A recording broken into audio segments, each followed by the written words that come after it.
Hi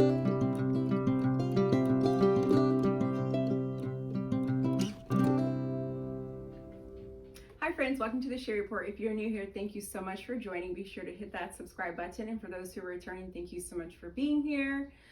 So this video is very much different than what I typically talk about. I typically talk all things politics. I'll sprinkle in a little bit of gardening. I'll do some recipes, and then I'll also talk about God as well. Well, this video is mostly going to be talking about God, religion, faith, Christianity, things of that sort, and just talking about good things and goodness. So I first want to start off talking about the most important and top selling, number one selling book of all times, and that actually is the Bible. It has been on the number one selling chart for so many years that they actually don't record it. You'll hear, oh, the New York best-selling book is X, Y, and Z from this author. Actually, the top selling book actually is the Bible. But because it's consistently there, nothing can ever replace it. They just don't ever mention it. So just to let you know, that's a fun fact. The top selling, number one selling Bible, most loved, cherished, most read book in the world is actually the Bible. And the reason I wanted to point that out is because humans, we are designed to look for a creator. We are designed to look for something that is much bigger than us, much more powerful than us. And we long for that. And that's actually in our DNA. Even people who serve, I'm just going to pick something, even those who are in India that worship cows, not the smartest thing, have to be honest. Cows, we eat them. They can't do anything for us, but there is a certain sect in India that worship cows.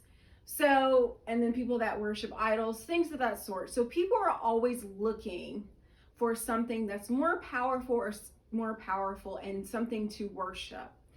And I often think that that is in our DNA. And for those who are very much against Christ or against God, or I should say anti-Christ, very much against anything God, they're actually fighting a battle within themselves. They're fighting something that is actually abnormal, because like I said, it is in our DNA to look for God, to long for God, to want to be a part of Him. And so when we start fighting against God and everything that He represents, we're actually fighting against our natural DNA, something we're naturally geared towards. We're looking for something to replace that. And it could be a defect. Like, you know, some people are born with an extra finger. They have, instead of 10 fingers, they have an 11 finger. So you kind of think of it that way. People have, it's a defect. When they start fighting against their DNA, something that they know within themselves, they're like, okay, and they start fighting it. So that's how I feel, or that's how it is for people who are very much anti-Christ and trying to fight against every single thing that is good, because goodness is actually in the DNA of the universe. Let me give you an example. So we know the number one selling book, the Bible, actually talks about how that in the 10 Commandments, thou shalt not unlive people, okay? Thou shalt not kill. So the Bible talks about that, but that's also in our DNA. So if we were not to read those words in the 10 Commandments, we know in our conscience, our God-given conscience, in our DNA, that for another human being to take another human being's life, that is wrong. And when that does happen, because there's goodness in the DNA of the universe, other people who have that goodness that comes from God, they want to stop that evil. They want to stop other people from harming or unliving people, taking people's lives. They want to stop that. The same thing with stealing. The Bible talks about thou shalt not steal in the same 10 Commandments. Stealing. Hence why there's a lot of people who do not like the Bible, because it puts right in front of us truth and facts. And if you have an anti-God, anti-Christ, anti-anything good in your heart, then you're going to want to fight against your DNA, fight against your God-given conscience, your courtroom that you have up there that tells you right from wrong, and you're going to steer the other way because you're fighting against your DNA. You have a defect. So I'm going to circle back. This kind of adds a little bit into the politics side of things, because have you noticed that there are a lot of politicians and specific groups that do not want the Bible anywhere around people? They're consistently fighting against anything good. They're consistently fighting against their DNA, their God-given DNA of good things.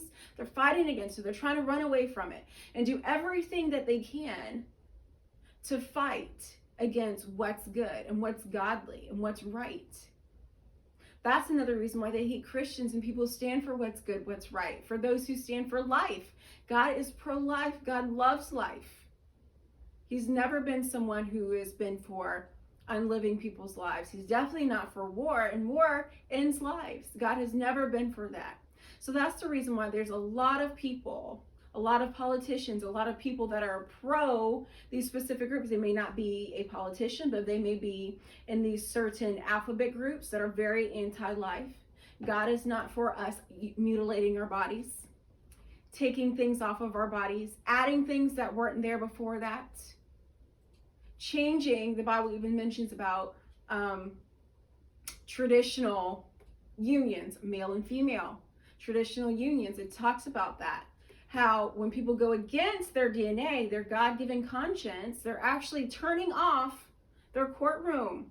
That is something that God established in us when we were born. So we know, if you look at birds, if you look at creatures around the world, if you look at a cardinal, like the cardinals that fly in the yard, you'll see a beautiful bright red male cardinal, and then you'll see a kind of a brownish red female cardinal following right behind him. And they have a little family. That's in the DNA of the universe. That's goodness. That's life. So that's where there's a lot of people, a lot of politicians, a lot of groups that are anti-God, anti-good. They're fighting against the DNA of what God put here. So that's just one thing. And one other thing that shows you that God is real, the Bible is real, it's true, it's factual. It puts good things, how we should treat people, how we should live our lives. It may not be warm and fuzzy at the time, but it's something to show us how we should live our lives, because all good things, sometimes good things came from something that maybe we needed to adjust. Okay, so say you're fighting against your DNA, and then someone shows you the facts, something that is written, and then you're like, you know what? I'm going to check in with my DNA. I'm going to check in with what I was born with, this goodness that God put in the universe. I'm going to check in with that. Oh no, that's where there's a lot of people in the alphabet community that have changed. They're like, you know what? I regret this. I regret what I did to my body. So they're going back to how things used to be. They change because they saw the light, they saw what was correct, they saw that they needed to change their ways. So the Bible also opens us up to a lot of good things to change. It may not be nice, you may not like the way it feels. Just like how parents, they tell us, you know, you may get a little spanking if you're traditional and you're not into the soft parenting things. I got little spankings whenever I was little. My sister, a lot of my friends did too. So, you know, that was to correct us, to get us back on the right path. So that is the same thing with God's word or anything, any correction. And people who are anti-God, anti-good, they don't like that little spanking. They don't like that correction. They want to stay in all their badness. They want to stay there. They don't like the light. They want to stay in the darkness. So, well, I'll go back to what I was saying just a second ago is one of the ways that you can tell that the Bible is true and that God is real is that there's never been a moment, there's never been a time in my life where a little child that says, you know what? I got some money from the tooth fairy. The tooth fairy is real, you know. Never in any adult, any sane adult would say, you know what? You don't need to believe in that. We just let it go because we know it is not real. Anything that is not real, like the boogeyman's not real. Children are told, the boogeyman's going to get you. There's no boogeyman. Or there's no, like I was saying, the tooth fairy. There's no little fairies that come down and slip money under your pillows. Those are your parents or your grandparents. So there's not any people marching around the street saying, no tooth fairies, no tooth fairies, no boogeyman. There's no one that does that because we all know that we don't have to fight against anything that's not real. Consistently, people are always fighting against things that's real. That's how we know God is real. That's how we know the Bible is right. That's how we know traditional unions are right. That's how we know that choosing life, no war, choosing life for our families is right, because there's people that are consistently fighting against it. We know from Genesis 3, God says that he was going to put war between his seed, God's seed, and the devil's seed. We knew from the beginning that there's always going to be war, always going to be a war and a battle against God's people and the devil's people. So we knew that. There was always going, whenever God puts out truth, goodness, facts, there's always going to be something that's going to counter that on the devil's side. So that is one of the things that I wanted to bring to our attention and just talk a little bit about and just have a conversation about it and just express things that were going through my mind. And I wanted to put up this short video and just talk about that. And then I wanted to add on this note that there was a French gentleman, his name was Alexis de Tocqueville. Hopefully I pronounced his name correctly. I'm not French, I'm very American. But you would know him. I will put his name in the description box so that you, if you're good at French, you can pronounce it yourself and read more about him. But when he came to America and he was exploring and looking at things like, wow, America, this place is wonderful. He says, America is great because America is good. The day that America ceases to be good, it will also cease to be great. So, paraphrasing it just a little bit, but I'll put the quote there in the description box for you, the caption. But I just wanted to put that into your mind. I want you to think about those things, that there's always going to be a fight against what's good. And us who have goodness in our DNA, we tune into that. We know what's right, what's wrong.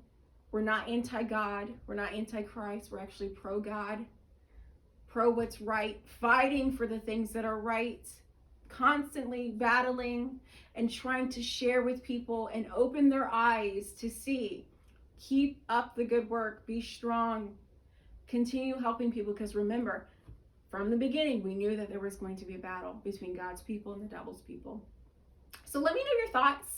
This is just a little video that I was just putting up to ramble just a little bit. I was just thinking about some things. So I'll see you guys soon in the next video. If I don't see you with another video, have a happy Thanksgiving, and thanks so much for being here. Be sure to share this video, this channel, subscribe. Thank you so much for your support and for being here.